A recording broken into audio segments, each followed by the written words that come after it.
ایک شخص نے امام صاحب رحمۃ اللہ علیہ سے عرض کیا کہ میں نے کچھ روپے ایک جگہ چھپا کر رکھ دیے تھے، اب وہ جگہ مجھے یاد نہیں آتی، میں کیا کروں؟ امام صاحب رحمۃ اللہ علیہ نے فرمایا، یہ کوئی فقہ کا مسئلہ تو ہے نہیں جو تم مجھ سے پوچھنے آئے ہو۔ پھر جب اس شخص نے زیادہ اصرار کیا تو امام صاحب رحمۃ اللہ علیہ نے کہا کہ آج تمام رات تم نماز پڑھو، انشاءاللہ اللہ کوئی صورت پیدا کر دے گا۔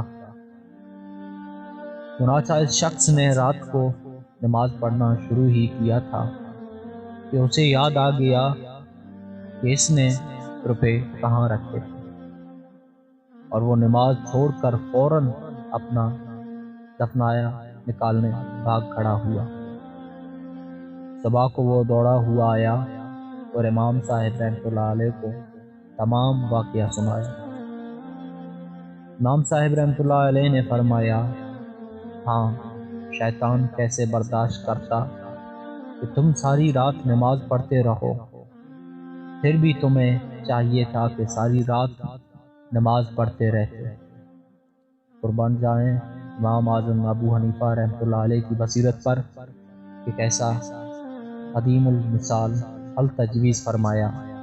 اس شخص کا کام بھی ہو گیا اور نماز کی تلقین بھی فرما دی۔